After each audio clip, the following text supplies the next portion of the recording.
Welcome to day 69. My name's Amanda and this is Getting to Know God.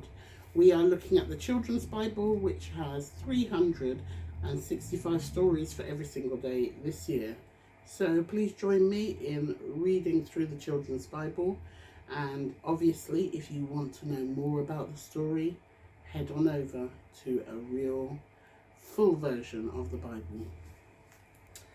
Day 69. The Promised Land in Sight. This can be found in Numbers 13 and Deuteronomy 1.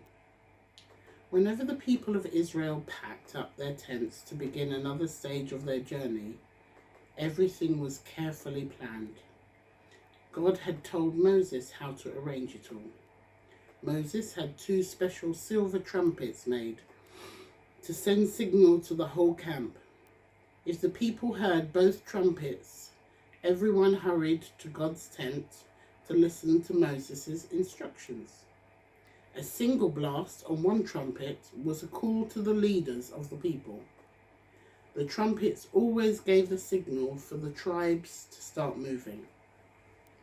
Chosen men from the Levi's tribe carried God's tent and all that belonged to it. With 6 tribes ahead of them, the 6 following, when they set up camp, the people pitched their tents in the same order, keeping in their family groups, with God's tent in the middle. At long last, they arrived at the oasis of Kadesh Barnea, within sight of the Promised Land. How exciting they all were. This was journey's end. The land that God had promised to us lies right ahead, Moses said. Get ready to go in and take it. We should send scouts ahead first, someone suggested, to spy out the land. Moses agreed and chose 12 men, one from each of the 12 tribes.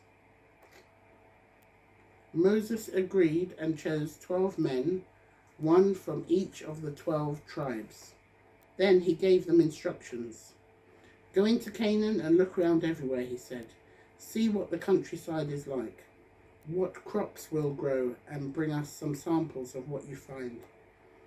See too what the people who live there are like and how strong they seem. Then the chosen men set off, and the people settled down to wait for their return. What do you think of that then?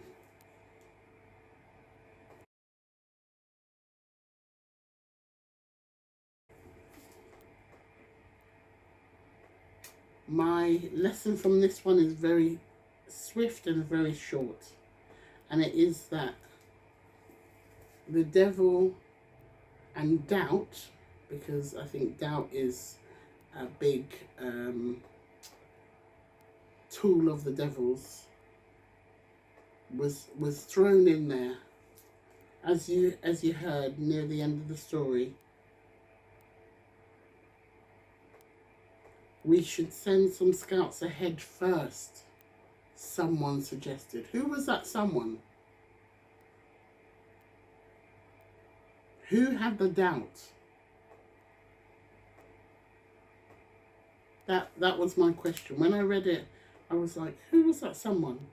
And who had the doubt? Why do you need to send in spies if you're going into your land that God has promised you? It's your promised land. It's the land that God has said that will be yours forever, for generations and generations. But you want to send in some scouts just to check it out first. What are you... I would just be like, no, let's just go. That's where God has promised us. Why? Let's just go. But Moses agreed. So the doubt that somebody had was spoken, and it planted a seed in Moses' head. Remember, Moses is a man. Yes, God speaks to him and God listens to him, but he's still a man, and so doubt, which is one of our default, like sin is one of our default settings. He said, oh yeah, good idea. We should do that. Because we never know if they're going to be big and ginormous and strong and what kind of crops we're going to be able to grow. Really, does it matter? So if God has something promised to you, or God has gifted you with a business idea, as an example. Let's say God has gifted you with a business idea that keeps coming back to you, that you keep getting a reminder for, that you keep seeing messages about. If God has gifted you with a solution, what is stopping you? What is stopping you from you doing it?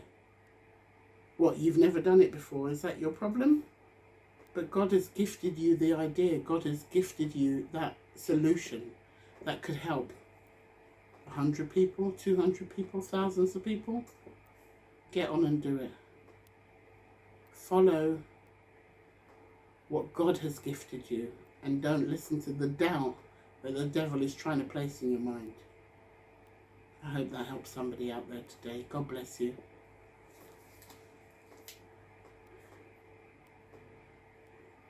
God bless you.